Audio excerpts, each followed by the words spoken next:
मेरा नाम अंजलि है और मैं बचपन से ही एक ऐसी जिंदगी जीने का सपना देखती थी जिसमें सिर्फ पैसा, ऐशो आराम, महंगे कपड़े, बड़े होटल, विदेशी यात्राएं और लोगों की वाहवाही हो। मुझे हमेशा लगता था कि जिंदगी का असली मजा अमीर बनने में है और जो इंसान गरीब या मिडिल क्लास जिंदगी जीता है वह सिर्फ समझौते करता रहता है। मेरे माता पिता साधारण लोग थे और उन्होंने अपनी पूरी जिंदगी मेहनत करके हमें पाला, लेकिन मुझे हमेशा उनकी छोटी सोच से शिकायत रहती थी। मैं अक्सर माँ से कहती थी कि मेरी शादी किसी ऐसे आदमी से कराना जो मुझे विदेश घुमाए, जो करोड़पति हो, जो मुझे हर खुशी दे सके। लेकिन मेरी किस्मत में कुछ और लिखा था। मेरे पिता ने मेरी शादी विवेक नाम के एक सीधे साधे मिडिल क्लास लड़के से तय कर दी। वह एक प्राइवेट कंपनी में नौकरी करता था, उसका छोटा सा घर था और उसका कोई बड़ा बिजनेस नहीं था। शादी के दिन से ही मैं अंदर ही अंदर टूट गई थी, क्योंकि मुझे लगा कि मेरे सारे सपने खत्म हो गए हैं। विवेक बहुत अच्छा इंसान था, वह मेरी हर छोटी बात का ख्याल रखता था, मेरी खुशी के लिए खुद की जरूरतें भूल जाता था। लेकिन मेरे दिल में उसके लिए प्यार नहीं था, क्योंकि मैं सिर्फ पैसे और स्टेटस को महत्व देती थी। शादी के बाद जब मैं उसके घर आई तो मुझे उसका घर छोटा और साधारण लगा, जबकि वहाँ हर जरूरी सुविधा मौजूद थी। पहली रात उसने मुझे सोने की अंगूठी दी, लेकिन मैं डायमंड की उम्मीद कर रही थी। मैंने मुस्कुराने की कोशिश की, लेकिन अंदर से खुश नहीं थी।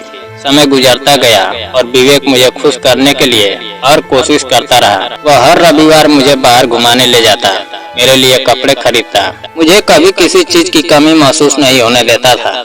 लेकिन मुझे हमेशा लगता था वह मुझे वह जिंदगी नहीं दे सकता जिसकी मैंने कल्पना की थी। मैं चाहती थी कि मेरा पति मुझे लंदन, अमेरिका और दुबई लेकर जाए, लेकिन उसकी सैलरी इतनी नहीं थी। एक दिन उसने मुझसे पूछा कि तुम कहाँ घूमना चाहती हो। मैंने तुरंत कहा मुझे लंदन या अमेरिका जाना है। मेरी बात सुनते ही उसके चेहरे का रंग बदल गया। उसने धीरे से कहा कि मैं इतनी दूर का खर्च नहीं उठा सकता, अगर तुम चाहो तो हम शिमला या मनाली घूम सकते हैं। उसकी बात सुनकर मैं बहुत नाराज हो गई। मुझे लगा कि वह अभी बाकी मिडिल क्लास लोगों की तरह छोटे सपने देखने वाला इंसान है। लेकिन उसी शाम वह मेरे लिए एक बहुत महंगी साड़ी लेकर आया, जिसे देखकर मैं खुश हो गई। धीरे धीरे हमारी शादी को 4 साल गुजर गए। इन 4 सालों में विवेक ने मुझे बहुत प्यार दिया, लेकिन मैंने कभी उसे सच्चे दिल से प्यार नहीं किया। फिर एक दिन उसकी तबीयत अचानक बहुत खराब हो गई। जांच में पता चला उसे ब्लड कैंसर है। यह सुनकर हमारे पैरों तले जमीन खिसक गई। उसका इलाज शुरू हुआ और धीरे धीरे घर की सारी जमा पूंजी खत्म होने लगी। विवेक हमेशा मेरा हाथ पकड़कर कहता, अंजलि मैं मरना नहीं चाहता, मैं तुम्हारे साथ जिंदगी बिताना चाहता हूँ, मैं तुम्हारे साथ बूढ़ा होना चाहता हूँ। उसकी बातें सुनकर मैं कुछ देर के लिए भावुक हो जाती, लेकिन फिर मेरे अंदर का लालच जाग जाता। मुझे लगता कि अगर मैंने अपना जीवन इस बीमार आदमी की सेवा में बिता दिया तो मेरे सारे सपने खत्म हो जाएंगे। एक दिन विवेक ने अपने दोस्त को बुलाया। उसका दोस्त एक सूटकेस में 1 लाख रुपए लेकर आया। विवेक ने वह पैसे मेरे हाथ में रखकर कहा, अंजलि इन पैसों से मेरा अच्छे अस्पताल में इलाज करवा दो, मैं ठीक होना चाहता हूँ, मैं तुम्हें अकेला छोड़कर नहीं जाना चाहता। उसकी आंखों में उम्मीद थी, लेकिन मेरी आंखों में लालच जाग चुका था। मुझे लगा कि यही मौका है अपने सपने पूरे करने का। उसी रात मैंने फैसला कर लिया, मैं इन पैसों से लंदन जाऊंगी। अगले दिन अस्पताल ले जाने की जगह मैं अपनी दोस्त के साथ वीजा एजेंट के पास चली गई। मैंने विवेक से झूठ बोला कि डॉक्टर ने नई दवाइयाँ दी है और इलाज शुरू हो गया है, जबकि मैं उसे सस्ती दवाइयाँ ला कर दे रही थी। उसकी हालत दिन ब दिन बिगड़ती जा रही थी। वह बिस्तर से उठ भी नहीं पाता था और बार बार मुझसे कहता कि मुझे अच्छे अस्पताल ले चलो, लेकिन मैं हर बार कोई न कोई बहाना बना देती। आखिर एक दिन उसकी हालत इतनी खराब हो गई कि मुझे मजबूरन उसे सरकारी अस्पताल में भर्ती कराना पड़ा। उस रात मैंने अपना सामान पैक किया, पासपोर्ट, टिकट और 1 लाख रुपए बैग में रखे और उसे अस्पताल में अकेला छोड़कर एयरपोर्ट के लिए निकल गई।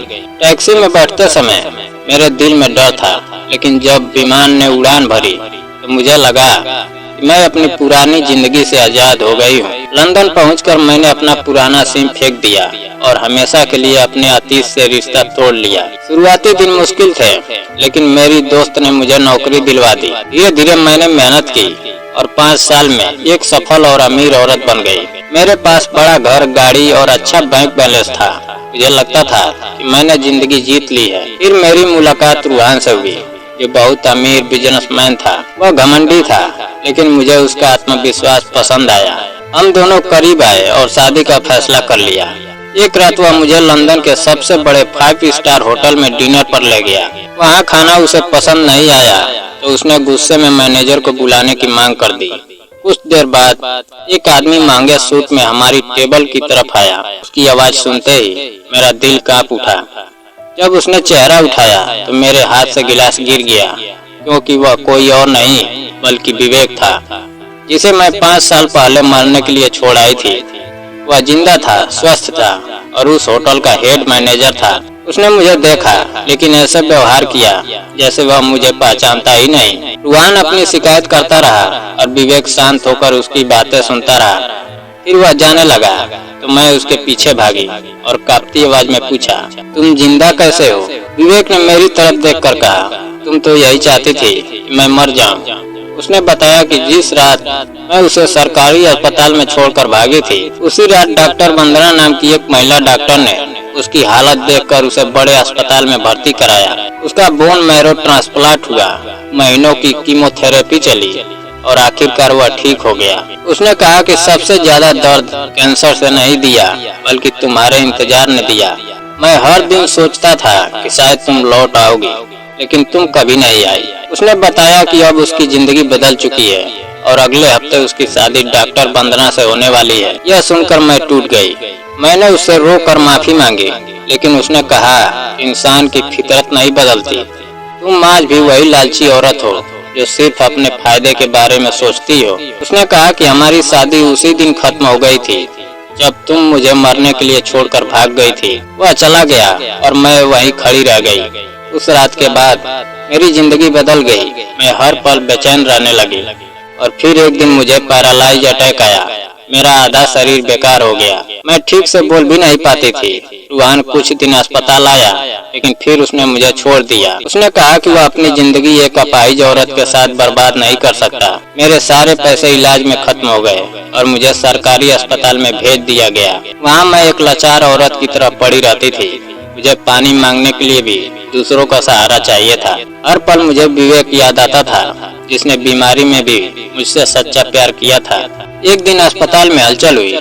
पता चला कि बड़े डोनर और ट्रस्टी आने वाले हैं। थोड़ी देर बाद डॉक्टरों के साथ विवेक और डॉक्टर वंदना वार्ड में आए। विवेक ने मुझे देखा, लेकिन उसकी आंखों में नफरत नहीं थी, सिर्फ रहम था। उसने डॉक्टर से कहा, इस मरीज के इलाज में कोई कमी नहीं होनी चाहिए और जो भी खर्च हो वह उसके निजी फंड से किया जाए। मेरी आंखों से आंसू बहने लगे। मैं उससे माफी मांगना चाहती थी, लेकिन मेरी आवाज नहीं निकल रही थी। उसने मेरी आंखों में देखा और हल्का सा सिर हिला दिया, जैसे कह रहा हो कि वह मुझे माफ कर चुका है। फिर वह अपनी पत्नी के साथ आगे बढ़ गया और मैं बिस्तर पर पड़ी सोचती रह गई कि मैंने किस इंसान को खो दिया। मैंने दौलत और ऐशो आराम के पीछे भागकर सच्चा प्यार खो दिया था और अब मेरे पास कुछ भी नहीं बचा था, न पैसा, न अपना कहने वाला कोई इंसान। सिर्फ पछतावा और अकेलापन बचा था। मुझे समझ आ गया था, इंसान जब अपने लोगों की कदर नहीं करता तो वक्त एक दिन उससे सब कुछ छीन लेता है और उसे उसी मोड़ पर लाकर खड़ा कर देता है जहाँ से उसने अपने गुनाहों की शुरुआत की हो। दोस्तों, अगर कहानी पसंद आई हो वीडियो को लाइक और चैनल को सब्सक्राइब करना ना भूलें। जय हिंद।